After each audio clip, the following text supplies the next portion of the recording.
السلام علیکم، welcome to done stories channel. کہانی شروع کرنے سے پہلے ہمارے چینل کو سبسکرائب کریں اور بیل بٹن دبا کر تمام ویڈیو نوٹیفیکیشنز آن کر لیں۔ ارے مقصود میاں، تم تو یہیں بیٹھے ہو، بلا کر لاؤ نا اپنی دلہن بیگم کو۔ دل سے دل کو راہ ہوتی ہے حاجی صاحب، انہیں معلوم ہو چکا ہے کہ میں بلا رہا ہوں۔ لیجیے وہ آ گئی۔ میں نے دروازے کی طرف اشارہ کیا۔ سومی واقعی کسی دلہن کی طرح شرماتی اور دھیرے دھیرے قدم اٹھاتی ہوئی سلیقے سے چادر اوڑے آگے بڑھنے لگی۔ وہ حاجی صاحب کے سامنے آ کر رکی اور بطور احترام قدرے جھکی اور ہاتھ اٹھا کے سلام کیا۔ سومی کے حسین ترین انسانی پیکر پر نظر پڑتے ہی حاجی صاحب بے ساختہ بولے، سبحان اللہ، اللہ تمہیں نظر بد سے بچائے۔ پھر انہوں نے جیب سے بٹوا نکال کر کئی بڑے نوٹ کھینچے اور سومی کے ہاتھ پر رکھ دیے۔ بیٹی، یہ تمہاری منہ دکھائی ہے، مقصود میاں پہلے بتا دیتے تو تمہارے لیے کوئی سونے کا سیٹ بنوا کر لاتے۔ اللہ تم دونوں کو خوش رکھے۔ تمہیں مقصود میاں کی صورت میں جو ہیرا ملا ہے اسے سنبھال کے رکھنا۔ اس پر سومی نے حاجی صاحب کا شکریہ ادا کیا اور واپس چلی گئی۔ ہم جن زادوں کو آدم زادوں کے درمیان رہ کر مجبوراً ان کے طور طریقے اپنانے پڑتے ہیں، تمہاری دلہن کو دیکھ کر اب مجھے کوئی رنج نہیں رہا مقصود میاں کہ تم نے سیٹھ عبدالرزاق کی ہمشیرہ سے شادی نہیں کی۔ یہ کہتے ہی حاجی صاحب اٹھ کھڑے ہوئے۔ مزید 3 روز تک میں نے خلق خدا کی خدمت کر کے اپنی روح کی تسکین کا سامان فراہم کیا۔ اگلے روز کیونکہ جمعے کی نماز کے بعد قمر احمد کو برات لے کر میری کوٹھی آنا تھا، اس لیے مجھے نشست کی منسوخی کا اعلان کرنا پڑا۔ گزشتہ دنوں میں جس طرح دریا دلی کے ساتھ میں نے لوگوں کی مالی امداد کی تھی، یہ کوئی معمولی واقعہ نہیں تھا۔ دور دور تک اس کی شہرت ہو گئی۔ شہر کے کچھ نامی گرامی بدماشوں کو بھی اس کا پتہ چل گیا کہ ایک شخص مٹھی بھر بھر کے سونا بانٹ رہا ہے۔ جمعرات کی شام کو جب نشست ختم ہوئی اور لوگ چلے گئے تو کئی جیپوں میں بھر کے وہ بدماش زبردستی میری کوٹھی کے اندر آ گئے۔ جیپیں انہوں نے کوٹھی کے کمپاؤنڈ میں کھڑی کر دی۔ میں اس حال نما کمرے سے نکل کر برآمدے میں آیا تو ان پر میری نظر پڑی۔ ان کا مغرور سرگنا آگے بڑھ کر میرے قریب آیا اور اکھڑ آواز میں بولا، اڑے او بابا جی لوگ، اپن کا حصہ کدھر ہے؟ کیوں، کیا جوئے کی اڈوں کی آمدنی کم پڑ گئی داجا؟ میں نے اسے گھور کر کہا۔ وہ بے حیائی سے ہنسا اور اپنے ساتھیوں سے کہنے لگا، دیکھا تم لوگ، بابا جی بھی اپن کو جانتا ہے، دیکھتے ہی پہچان گیا۔ سنا ہے تیرے پاس بڑا سونا ہے بابا جی، چل اپن کو بھی دکھا۔ میں خاموشی سے ان سب کو ساتھ لے کر ہال کمرے میں آ گیا تاکہ آنے جانے والوں کی نظر ان بدماشوں پر نہ پڑے۔ بے وقوف داجا یہ سمجھا کہ میں اس سے ڈر گیا ہوں۔ داجا پر اس کا الٹا اثر ہوا۔ اڑے بابا جی لوگ تو بڑا شریف نکلا، داجا نے کہا اور کمرے میں ادھر سے ادھر نگاہ دوڑائی۔ کمرے میں اسے کچھ نظر نہ آیا تو اس کی تیریوں پر بل پڑ گئے اور بولا، سونا کدھر ہے بابا جی؟ یہ بول، دیکھ اپن بڑا خراب لوگ ہیں۔ ہاں، تجھے کتنا سونا چاہیے داجا؟ میں نے پرسکون آواز میں سوال کیا۔ جتنا سونا بھی تیرے پاس ہے بابا جی، اس کو نکال کر لے آ۔ ایک شرط ہے اس کی، میں نے کہا۔ اچھا، شرط مرد بھی بول دے، سونا تو تیرے کو دینا پڑے گا، وہ اکڑ کر بولا۔ سومی بھی میرے ساتھ ساتھ ہی تھی مگر اس نے میرے اشارے پر کوئی مداخلت نہیں کی۔ میرے پاس جتنا بھی سونا باقی بچا ہے منگوائی دیتا ہوں، اور تو چاہے تو نئے نئے نوٹوں کی گڈیاں بھی یہاں تیرے سامنے ڈھیر کروا دوں۔ شرط یہ ہے کہ سونے اور نوٹوں کی گڈیاں صرف تجھے اٹھانا ہوں گی۔ اگر تو سامنے رکھی ہوئی چوکی تک نہ پہنچ سکا جس پر ابھی سونا اور نوٹ رکھے ہوں گے تو پھر اپنی ہار مان کر یہاں سے چلا جائے گا۔ بول، منظور ہے یہ شرط؟ میں نے اس کے کرخت اور سیاہ چہرے پر نگاہ ڈالی۔ منظور ہے، یہ داجا کا زبان ہے، کسی تلیر کا نہیں۔ تو اپن کو روک کے دکھانا۔ اس نے اپنے چوڑے چکلے سینے پر زور سے ہاتھ مارا۔ میرا اشارہ ملتے ہی سومی نے سونا اور نوٹ لا کر چوکی پر ڈھیر لگا دیا۔ داجا نے کاندھے پر پڑی ہوئی چادر اپنے ہاتھ میں لے لی۔ شرط صرف اتنا تھا کہ سونا اور نوٹ میرے کو اٹھانا ہے۔ یہ کہتا ہوا وہ آگے بڑھا۔ سومی میرے ہی اشارے کی منتظر تھی۔ اس نے داجا کے سینے پر ٹکر ماری۔ داجا پیچھے کی طرف گرا اور اس کے منہ سے چیخ نکل گئی، اٹھ داجا، دوبارہ کوشش کر۔ میں نے اسے مخاطب کیا، مال تیرے سامنے رکھا ہے، سمیٹ لے۔ داجا اچھل کر بیٹھ گیا اور اسی لمحے میں نے غیر انسانی آواز میں دھیرے دھیرے غرانا شروع کیا۔ جس نے میری گردن پر ہاتھ مارا تھا میں نے اس کی ٹانگ پکڑ کر گھسیٹ لی اور پھر اسے چیخنے بھی نہ دیا۔ اس کی چیخ حلق میں ہی گھٹ کر رہ گئی۔ سومی اس کے قریب ہی تھی۔ جیسے ہی اس نے سینہ پھلا کر چوکی کی طرف للچائی ہوئی نظروں سے دیکھا، سومی حرکت میں آ گئی۔ داجا کو اس بار اٹھا کر پٹکنے کے بعد سومی نے اسے دبوچ لیا، اسی کے ساتھ گردن دبا لی کہ وہ چیخ نہ سکے۔ کمرے میں موجود بدماشوں نے اپنے سرگنا کو دوبارہ گرتے دیکھا تو جھپٹ کر اس کے پاس پہنچ گئے۔ داجا بڑی بے چارگی سے ان کی جانب دیکھنے لگا۔ اس کے چہرے پر انتہائی تکلیف کے آثار تھے۔ اسی لمحے میں نے اچھل کر داجا کے سینے پر لات ماری اور پھر اسے سنبھلنے نہ دیا۔ اس کو گھسیٹتا ہوا میں دور لے گیا۔ سومی نے اس کے ساتھیوں کی پٹائی شروع کر دی، اس پر یہ کہ انہیں چیخنے چلانے بھی نہ دیا۔ ذرا سی دیر میں ان کے حلیے بگڑ گئے اور ساری اکڑ نو دھری رہ گئی۔ ان میں سے کوئی بھی اپنے پیروں پر کھڑا نہ رہ سکا۔ میں اور سومی اب ان سب کو باہر کھڑی جیپوں میں ڈال آئے۔ داجا نے اپنی شکست قبول کر لی۔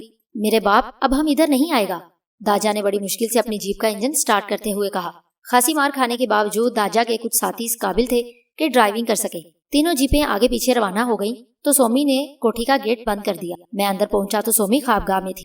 نشست کے دوران میں اس نے مصلحتاً یہی ظاہر کیا تھا کہ وہ خوابگاہ میں آرام کر رہی ہے۔ یوں بھی کوٹھی کا وہ حصہ الگ تھلگ تھا جہاں حبیب اور اس کے اہل خانہ کی سکونت تھی۔ آئندہ روز ہونے والی شادی کی سرگرمیاں اسی حصے تک محدود تھی۔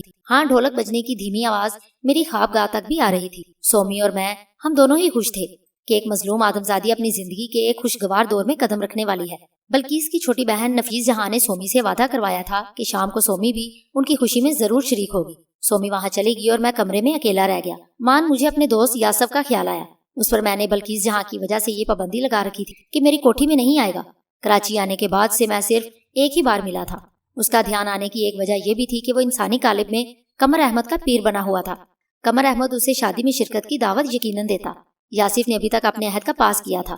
مجھے یہ بھی احساس تھا کہ وعدہ کرنے کے باوجود ابھی تک میں اس سے نہیں ملا۔ یوں بھی اب کراچی میں میرا قیام چند روزہ تھا۔ اگر یاسف بھی پیر برکت علی شاہ کی حیثیت سے قمر احمد کی شادی میں شریک ہو جاتا تو اس سے کوئی فرق نہیں پڑتا۔ یہی سوچ کر میں نے حبیب کے بیٹے صالح کو اندر بھیجا کہ سومی کو بلا لائے۔ ابھی تو میں وہاں گئی تھی کہ تو نے مجھے بلوا لیا۔ مجھے وہاں بڑا مزہ آ رہا تھا اے علی علیش۔ سومی آتے ہی بولی۔ میں نے سومی کو بلوانے کی وجہ بتائی اور کہا، تجھے اس لیے بتا کر یاسف سے ملنے جا رہا ہوں کہ تو فکر نہ کرے، بڑا ہی فرما بردار شوہر ملا ہے مجھے۔ وہ ہنسی۔ ورنہ تو ایک سے ایک آوارہ جن ذات موجود ہے۔ اپنے اسی دوست کو دیکھ لے جس کے پاس تجھے جانا ہے۔ تو بھی اے سومی دوسری جن ذاتیوں سے مختلف ہے کہ جو کم ہی سیدھے راستے پر چلتی ہیں۔ تجھے میں ایک بات بتانا ہی بھول گئی اے علی علیش۔ سومی ایک دم سنجیدہ ہو گئی۔ تیرے ایما پر جب میں سونا اور نوٹ اکٹھے کر کے ہال کمرے میں لے جا رہی تھی تو وہ الو غائب تھا جو نجیب تجھے بطور تحفہ دے گیا تھا۔ یہ اطلاع میرے لیے چونکا دینے والی تھی۔ میں نے بھی خوابگاہ کھنگال ڈالی، مگر نہ تو نجیب کا دیا ہوا عجیب تحفہ ملا، نہ وہ کارڈ جس پر میرے لیے ایک پیغام درج تھا۔ میری کوٹھی کے ایک حصے میں جو آدمزاد آباد تھے ان سے مجھے کسی ایسی حرکت کی توقع ہرگز نہیں تھی۔ میں ان کی طرف سے پوری طرح مطمئن تھا۔ اے علی علیش، نجیب کے تحفے کا اس طرح غائب ہو جانا حیران کن ضرور ہے، مگر تو اتنا پریشان کیوں ہو گیا؟ سومی نے کہا۔ پریشان تو میں نہیں ہوں اے سومی، لیکن یہ ضرور سوچ رہا ہوں کہ ایسا کیوں ہوا۔ اس کی ایک وجہ ہو سکتی ہے کہ منکرہ کے غلام چوکنا ہو چکے ہیں۔ پراسرار تحفے کے غائب ہو جانے میں انہی کی شیطانی قوتوں کا دخل ممکن ہے۔ جیمز اور رچرڈ کی موت بھی ان سے چھپی نہ رہی ہوگی۔ ان دونوں حبشیوں کو دوسرے دن قاہرہ کے لیے روانہ ہونا تھا۔ تحفے کے ساتھ کارڈ پر لکھے ہوئے پیغام کا ایک فقرہ بھی مجھے یاد آ رہا ہے۔ لکھا تھا کہ تم ہمارے دوست ہو یا دشمن، اس کا تعین آنے والا وقت کرے گا۔ حبشیوں کی ہلاکت کے بعد یقیناً انہوں نے اس کا تعین کر لیا ہوگا، لیکن وہ حبشی اس عورت نجوا کے ہاتھوں بھی تو مارے جا سکتے تھے۔ سومی بولی۔ وہ شیطان جو اس کوٹھی سے اپنا دیا ہوا تحفہ غائب کر سکتے ہیں، کیا وہ تیرے خیال میں اتنے بے خبر ہوں گے؟ ہاں، تو یہ بھی ٹھیک کہتا ہے۔ سومی نے طویل سانس لے کر اقرار میں سر ہلایا۔ پھر اس نے پرجوش آواز میں کہا، اب اگر ٹھن ہی گئی ہے تو ٹھن جائے۔ ہم تو پہلے ہی ان حبشیوں کے پیچھے جانے کا فیصلہ کر چکے ہیں۔ تو اگر چاہے تو اپنے دوست یاسف سے بھی سلسلے میں مشورہ کر لیجیے۔ مجھے معلوم ہے سومی کہ وہ اس معاملے سے دور رہنے کو کہے گا، پھر بھی بات کر کے دیکھ لوں گا۔ میں یہ کہہ کر چل دیا۔ اس وقت مجھے کیونکہ یاسف سے ہی ملنا تھا، اسی سبب کوٹھی کے پہلو والے پھاٹک کا رخ کیا۔ ایک ملازم سے معلوم ہوا کہ وہ اپنی نشست گاہ میں ہے۔ عسکری کی وجہ سے اس نے اپنی کوٹھی میں کچھ ملازم بھی رکھ لیے تھے۔ میں نشست گاہ میں داخل ہوا تو اس کے کچھ مرید بھی وہاں بیٹھے دکھائی دیے۔ ان کے لیے یاسف نے کرسیوں کے درمیان زمین پر فرش بچھوا دیا تھا۔ خود وہ مجھے تخت پر گاؤ تکیہ لگائے بیٹھا نظر آیا۔ میری طرف نگاہ اٹھی تو وہ چونک کر مسکرایا۔ تمہیں اپنے دوست پیر برکت علی شاہ کی یاد آ گئی مقصود میاں؟ آؤ ادھر آ جاؤ۔ یاسف نے مجھے مخاطب کیا۔ یاسف نے وہاں موجود کئی صاحب حیثیت آدمزادوں سے میرا تعارف کروایا۔ کچھ دیر تو میں یاسف کی بے سروپا باتیں سنتا رہا، پھر اس کی طرف جھک کر دھیمی آواز میں بولا، بس کر اب، یہ سب وہی رٹی رٹائی باتیں ہیں جو تو جن زاد عالموں کی زبانی سنتا آیا ہے۔ ان لوگوں کو رخصت کر دے کہ مجھے تجھ سے کچھ کہنا ہے۔ اس نے اقرار میں سر ہلایا اور اپنا باز مختصر کر دیا۔ محفل برخاست ہوئی تو میں نے سکون کا سانس لیا۔ ان میں سے اکثر نے زمین پر اوندا لیٹ کر یاسف کے پیروں کو بوسہ دیا۔ اس کے لیے یاسف نے تخت سے اپنے دونوں پیر نیچے لٹکا دیے۔ ان لوگوں کے جاتے ہی میں نے یاسف کو آڑے ہاتھوں لیا۔ یہ تو نے کیا جہل پھیلا رکھا ہے؟ اس میں جہل کی کیا بات ہے اے علی علیش؟ آدمزادوں کو یوں اپنے آگے پس دے کر خوشی ہوتی ہے مجھے، تیری طرح میں انہیں اپنے سر پر نہیں چڑھاتا۔ کیا تجھے یہ احساس نہیں ہے کہ اس طرح تو گناہ کا مرتکب ہو رہا ہے؟ میں نے اسے سمجھایا۔ ذرا سی خوشی کی خاطر کیوں اپنی آخرت خراب کرتا ہے؟ واز نہ کر اے مولوی علی علیش۔ وہ مجھے ایک نیا خطاب دے کر ہنسا۔ اپنی کہہ، کیسا ہے تو؟ تیری بیوی سومی کا کیا حال ہے؟ وہ بھی ٹھیک ہے اور تجھے یاد کرتی ہے۔ رہا میں تو تیرے سامنے ہوں۔ میں نے کہا، میری آمد کا مقصد یہ ہے کہ تیرے اوپر سے اپنی کوٹھی میں داخلے کی پابندی ہٹا دوں۔ تجھے معلوم ہی ہوگا کہ کل بلقیس جہاں سے قمر احمد کی شادی ہے، تو بھی بارات کے ساتھ آئے گا۔ قمر احمد آیا تھا میرے پاس، اس نے مجھ سے شرکت کو کہا تھا، مگر تیرا خیال آ گیا، مجبوراً مجھے منع کرنا پڑا۔ پھر عسکری بھی تو اس پر خوش نہیں۔ اس میں عسکری کی ناخوشی کا کیا سوال؟ قمر احمد سے اب اس کا کیا تعلق؟ مجھ سے تو اس کا تعلق ہے۔ یاسف مسکرایا۔ تجھے یاد ہوگا یاسف کہ برسوں پہلے ہم دونوں مصر اور بغداد کی سیر کرنے گئے تھے۔ میں نے موقع دیکھ کر یہ ذکر چھیڑ دیا۔ اتنی پرانی بات آج تجھے کیسے یاد آ گئی؟ کیا سومی کو ساتھ لے کر وہاں گھومنے جا رہا ہے؟